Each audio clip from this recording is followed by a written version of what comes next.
Welcome to Students Over Systems, where we talk with the creators, advocates, and beneficiaries of education freedom. I'm your host, Jenny Gentles. On today's episode, we're going to talk about restoring U.S. history and civics in America's schools. And as we wrap up the episode, we'll bring it back to our favorite topic, school choice. For this important discussion, we're joined by Jamie Gass, who is co-editor of a new book, Restoring the City on a Hill, U.S. History and Civics in America's Schools. Jamie's the director of the Center for School Reform at the Pioneer Institute. He has more than 3 decades of experience in public administration and education reform at the state, local, and school district levels. At Pioneer, he's framed, commissioned, and managed over 100 research papers and numerous policy events on K-12 education reform topics. Jamie, thank you so much for joining us on Students Over Systems. Thanks for having me on, Jenny. So this is a little different of a topic for us here at Students Over Systems, but I'm excited to delve into it because it is an important one. Your new book, Restoring the City on a Hill, U.S. History and Civics in America's Schools, highlights how there was a handful of states that developed really excellent history and civics standards in the 1990s. We know from NAEP scores and beyond that we don't have really excellent history and civics instructions or outcomes right now. Let's delve into the history of what's happened. But before we do that, can you explain how state standards differ from curriculum? Sure, it's a great question. And there's often a lot of kind of misconceptions about the two. So the state standards are sort of the framework or sort of the larger lattice of topics or authors or sequencing that all school districts, public school districts, are supposed to follow in their state. And every state, largely due to No Child Left Behind, but a lot of the reforms that came out of the 1990s developed their own state standards that are then aligned with the state tests. And then a curriculum is the locally generated content that goes into a lot more detail. That's something that teachers and principals and superintendents are supposed to be doing at the state or at the school level. But in truth, most places just use the state standards as a kind of de facto curriculum because they know they're going to be tested on it. But that's not really what a curriculum is supposed to be about. Okay, we hear a lot about teachers going to Pinterest and clicking around on the internet in order to put together lesson plans. If there was a curriculum in place, they wouldn't have to do that. Is that right? Yeah, that's right. In a way, it's sort of an admission that the curriculum work at the local level isn't being done or done very well. And so, I mean, in an ideal world, what you would hope is that you would have teachers and principals and superintendents that were knowledgeable enough in academic content so that they could develop their own curriculum. Now, many places do, but the reality is that a lot of it isn't very good. And so they buy off the shelf curricular materials that are aligned with textbooks, which also aren't very good. And so, in a way, the ideal would be to have well-educated teachers in the content areas so they are able to develop those materials on their own. Well, from a parent perspective, I have to say my daughter in seventh grade has an American history and kind of civics textbook. And I just love that there is a textbook in today's era where the teachers are cobbling together lessons and clicking around and putting things together. And parents have no idea what the outcome of that is. I love that textbook regularly comes home. I can read it. I can know what she's learning. And I can, have my own opinions and share them with her when I do quibble a bit with what the textbook is saying. Okay, so let's talk about history of the history standards a little bit. What was the impetus for creating those standards in the 1990s? A lot of times we think, oh, education was fine before, it's just awful now. Was there something amiss that led to these history standards? So, yeah, in 1983, well-known report, A Nation at Risk, was authored by the U.S. Department of Education. And it basically said that the problems across K-12 public education were the equivalent of, if a foreign enemy had sort of imposed it on us, it would be an act of war. So that was sort of the fire bell in the night, if you will. But it really left it up to the states to figure out how to address education reform, because naturally, both by law and constitution and custom and financial backing, the states and localities are primarily responsible for education. We don't have a national system of education in this country. And so I'll just use the example of a state like Massachusetts. We had a very unique moment in the early 90s. We had a Republican governor, Bill Weld. We had sort of reform-oriented and very content-strong Democratic leadership and in our legislature, and they got together and created this big education reform bill. They put a lot more money into the system in exchange for very high quality academic standards in English, math, science, and history, high stakes testing to go with it. So the assurance was that if kids were able to be taught these standards and with a decent curriculum at the local level, that they could pass a test and needed to pass a test so their diploma actually meant something. And then they also went a step further where they developed a state driven teacher test that was also aligned with the state standards and with the exit exam for the kids. Also included great school choice options like charter schools. They became the envy of the country. But in Massachusetts, that was sort of the grand bargain that made for good politics and good policy. And that's how Massachusetts got really great English, math, science, and history standards in the 90s and early 2000s. That led to the historic gains on NAEP and TIMSS and PISA, all the international measures in English and math and science. But Massachusetts never implemented the state standards in history and civics and never tied it to a state test in history and civics the way they were supposed to by the law. Okay. Talking about that law getting passed, a lot of times when we are seeing state leaders try to push through reforms, big or small, the first out the gate opposition comes from the teachers unions. And I know you all have powerful teachers unions in Massachusetts. I've been following the strikes in Newton most recently. What was the position of the unions, or were they quiet on all this? Well, the teachers unions were never big fans of the ed reform law in 1993 in Massachusetts, but we were unique in the sense that we had political leadership, primarily in the legislature, that had street cred with other members of organized labor, so that they could say no to the teachers unions on key elements of the law, like charter schools and testing and teacher testing and high academic standards. And so a lot of it was really driven by legislative leaders who themselves were products of either high quality Catholic schools or elite prep schools, who had a sensibility that was kind of grounded in a much more traditional understanding of not only history, because in the law they actually specifically said you need to teach the founding documents, the Federalist Papers, state history, labor history, etc. But because of their own education and the education of Bill Weld, who was a classics major from Harvard, their sensibilities were totally different from what had sort of driven poor quality performance in states for decades in this country. And so that was sort of the secret sauce, is that we had political leadership that was really high quality and academic content, knew what they wanted. And we also had then good Board of Education appointees, people like Jim Pizer, Abigail Thornstern, Roberta Schaefer, John Silber, the president of BU, who also knew what a good quality liberal arts education looked like, grounded in high quality content. So that was the sort of the game changer. It was a confluence of good, really high quality political leadership who could put together the deals and say no to the unions, and then excellent gubernatorial appointees that could use the Board of Ed and the state bureaucracy to push through the kind of standards and academic expectations that led to our big gains. Sounds like a model for other states. Speaking of which, the book does say that there were a handful of states that were passing these standards. So I know you're based in Massachusetts, and that's the focus of your work. Can you give examples of some of the other states that did this? Sure. So Indiana, for example, has long been a leader in K-12 education standards. They had excellent and have excellent history standards. And the thing about Indiana is that they started really quite young. They started in the elementary school grades. That's very unique. South Carolina is another state that, going back several decades, has really high quality history and civics standards. In the 90s, sort of under the old Diane Ravitch, she developed the history and civics standards in California. California had very good standards. New York's actually weren't that bad.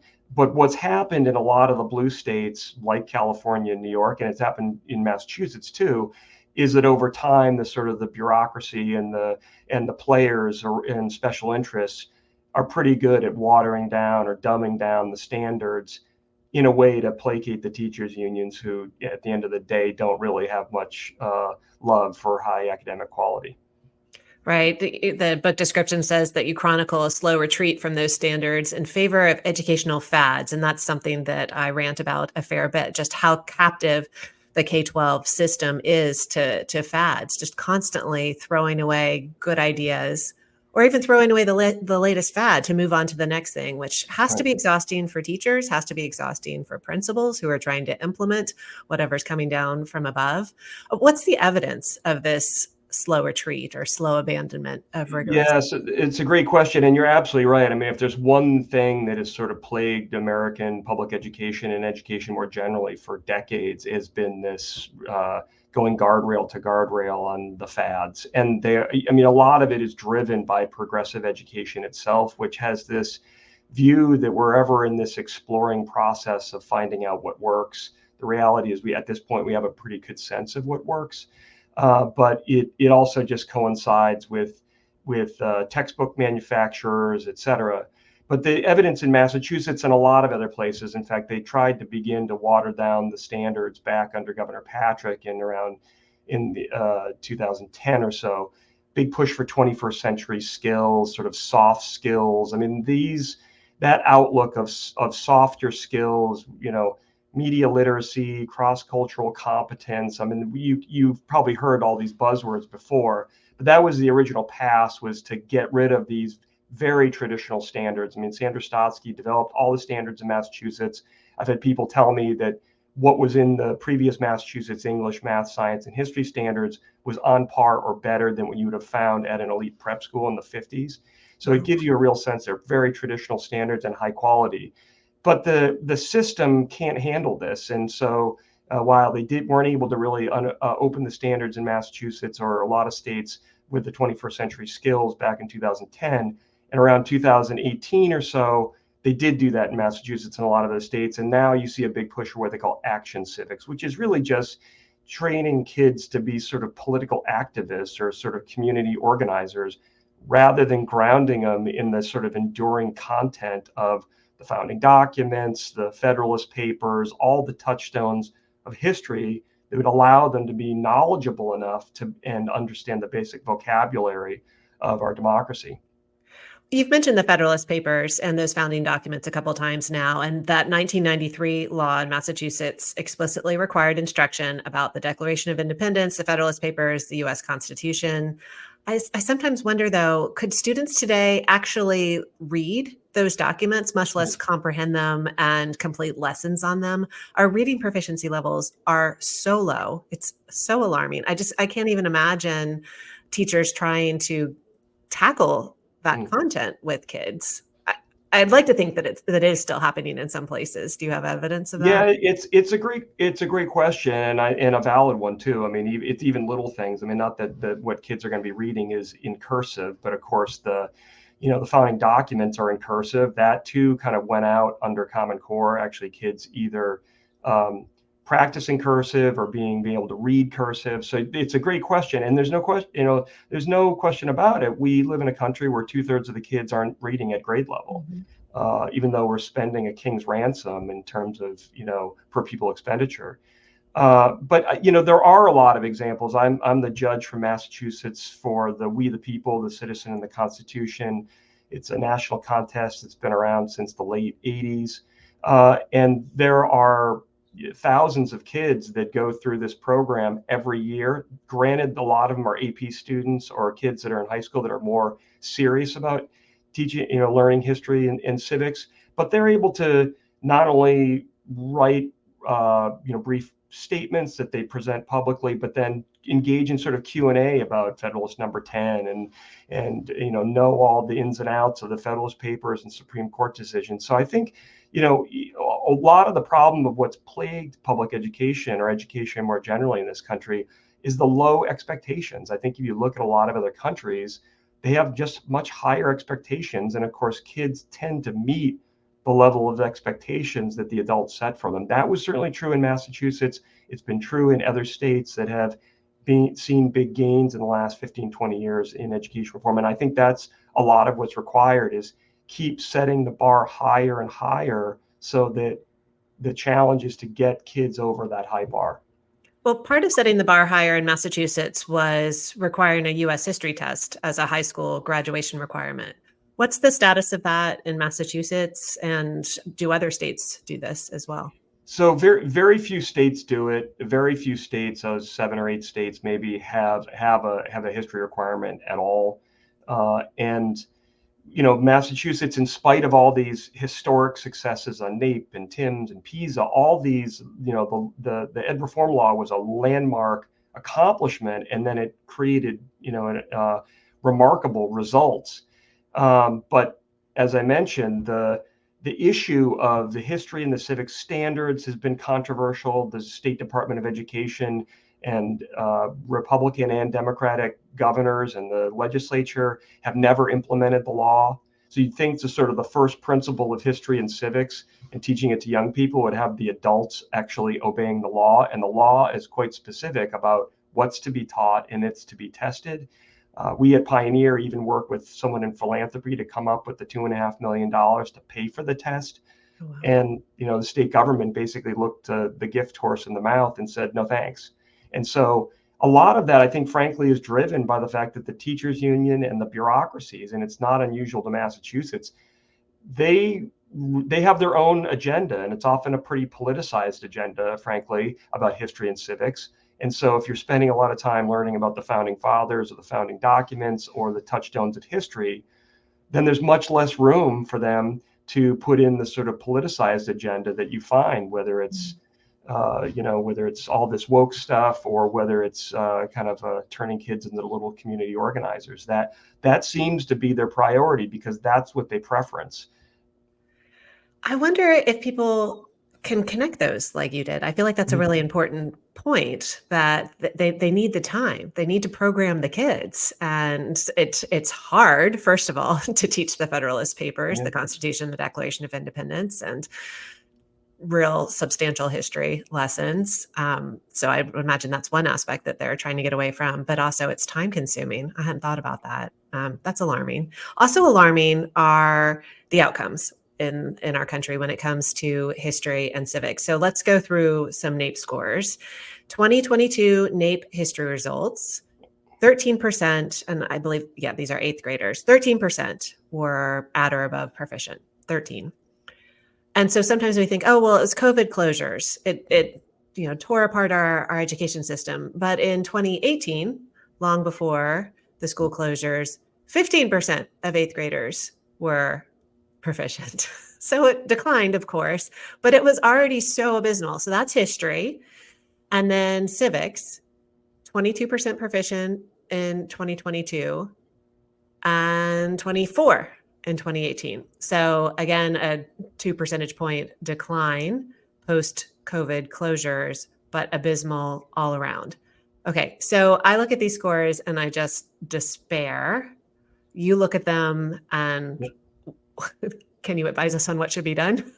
Yeah, I mean, look, it's a devastating set of data, and it's been that true for decades. I mean, it really, I have to say, is disgraceful because the fact is that K-12 education in this country, going back to the founding era, was intended to be a wellspring of teaching history and civics. That was the whole point of public education, and I think people often focus on STEM, and rightfully. I mean, having well-educated people that are able to do mathematics and science and engineering is enormously important for our competitiveness. That is without question important, but you got to sort of walk and chew gum at the same time. And the reality of it is that as poorly as we have done, and we are something like 20th in the world in terms of STEM performance, we're even lower performing in civics, which is, you'd think that if we're going to be a city on a hill, if we're going to be this great model of democracy, if we're going to have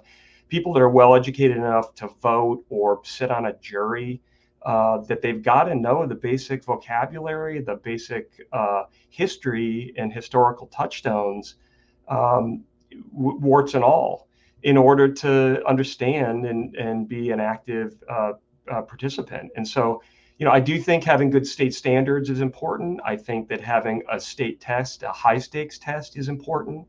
I think that, unlike other NAEP tests, um, it, it, uh, we don't have it ranked by state. So we know that Massachusetts or Minnesota or New Hampshire or whatever are generally high performing. We know some of the lower performing. We really don't have any idea uh, how states stack up because they don't have state level data on NAEP. So I think that would be something that would be helpful because it would help shine a light on the places that are doing a good job. Mhm. But I think also it really is incumbent on governors and state legislators to drive these kind of policies that we know, if they're done well, work. Um, and then, of course, look, the reality of it is that uh, I was talking with someone the other day at an event, and she was talking about how they have a grandchild who goes to a private school. The private school teaches all the founding documents, teaches all the touchstones. So, the more educationally pluralistic options we have for families, it helps keep not only does the evidence is that they deliver really good results for kids and families that they like and the people get to pick, but on top of that, when you have that performance and that competition through school choice, then you also keep the public system honest, and people have choices, so they can leave the system if it's not teaching enough about the founding documents or Frederick Douglass or Lincoln or World War I or World War II or the Cold War, et cetera. So this is vitally important knowledge for kids to have, particularly in our democracy. And I think we have to look at put all the options on the table, because at the end of the day, it's the survival of our liberties, our rights, and the rule of law depend on it. Well, I know when my children were at the local public school, there was no textbook. There was no sense of like what my kids were going to be learning. One of my daughters would just like paste worksheets into a notebook. It was a very strange approach. And now, as I mentioned, my seventh graders at a school that is a private school, and we have a textbook. We have very clear delineation of what she's learning. I see the study guides. I see all the handouts. Just so much paper, Yep. and I love it. I love being involved. I love knowing what's going on. I love the fact that a parent could say, hey, the private school down the street has a textbook. What are you guys doing? It doesn't have to be this way. So it can be even on straightforward things like that. Just bring back some kind of academic transparency so we know what you are teaching in history, and so we can be involved in that process. All right, I want to do a little bit more compare and contrast on public and private schools and outcomes there. But before we do that, I did read in the Washington Post that 7 states require a full year of civics or government for high school, and 7 have standalone civics requirements for middle school. Most elementary schools allot only a half an hour per week to social studies. Let's set aside that social studies thing because I don't even know what that means. But would more civics instruction help or not, given what you've been saying about the quality of current civics instruction? Yeah, it's a great question. It's like, if you eat 3 Big Macs, are you going to be healthy? But if you eat 5, are you going to be healthier? Probably not.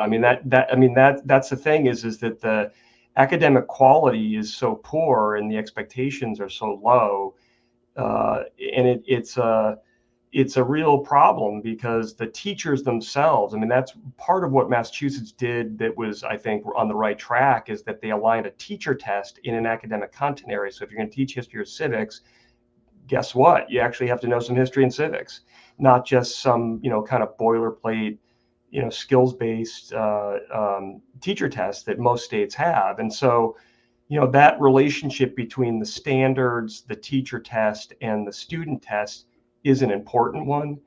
But look, we've got it. There are a variety of good offerings out there in terms of civics. The We the People, the Citizen, the Constitution. That's a good textbook, and I've judged for almost 30 years in We the People. It's good. Hillsdale offers really good materials. E.D. Hirsch's Core Knowledge Foundation offers good materials. So there are good materials out there.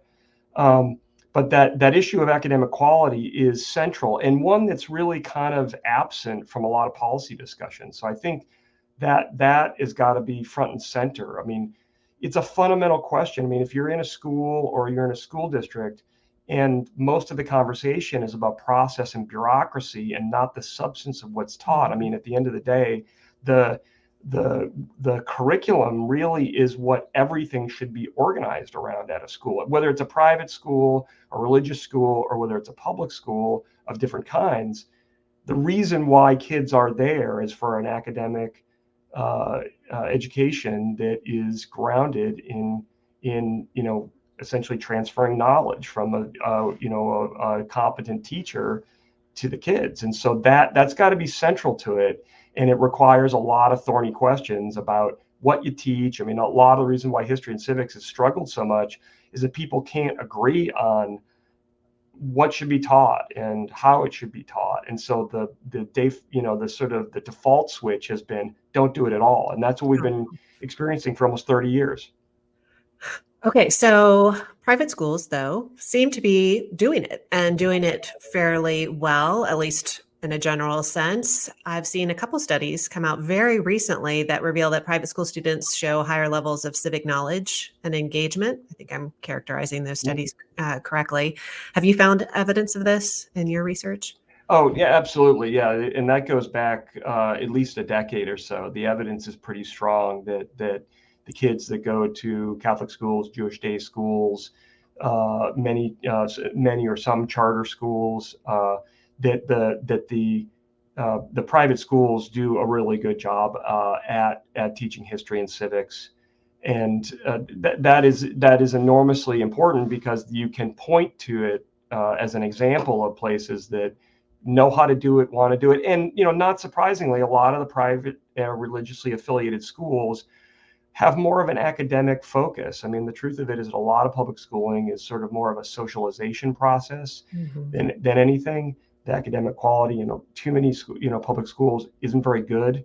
And so the private and parochial schools have way more flexibility about hiring, firing teachers, and generally have chosen liberal arts centric teachers. They often will get, and you see it at charter schools, you see it at elite private schools, they get Ivy League educated or very well educated folks with a liberal arts background. Sometimes they'll do a teacher preparation program within the school, or they'll do a crash course on pedagogy and how to teach during the summer, or help support the teacher. But the main thing that they look for is academic knowledge, to be able to make that material, that history, those civics come alive for kids, so that it really is not just a bunch of dates or names that kind of pass through people's memory quickly, but really to bring history alive using narratives and primary sources, and having a firm grounding in the people that really shaped and drove our republic. And so that's what I think needs to happen is that we need to look at the examples of the private and religious schools, because they are getting it right in a lot of ways.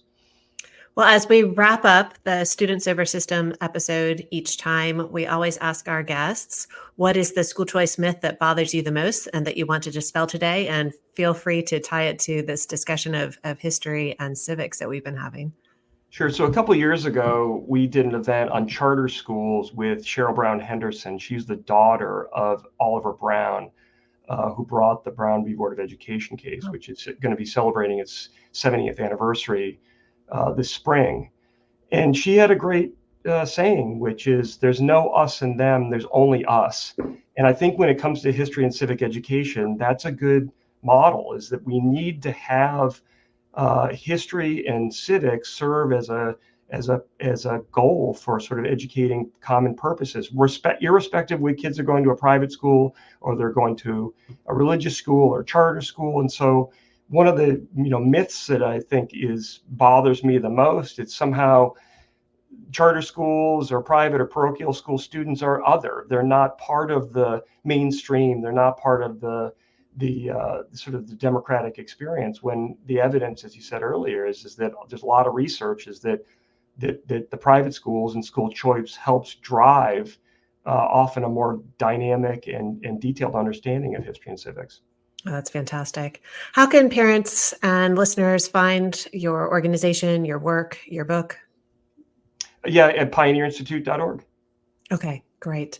Well, thank you so much, Jamie, for joining me today and for advancing ideas that encourage informed citizens and a vibrant civic life. Thanks so much, Jenny. Appreciate it. We hope listeners found today's conversation informative and encouraging. If you enjoyed this episode of Students Over Systems, please consider leaving a review on your favorite podcast app. And don't forget to share this episode with your friends. To learn more about the work of the IWF Education Freedom Center, please go to iwf.org/EFC. Thank you for listening to Students Over Systems. Until next time, keep celebrating education freedom and brighter futures.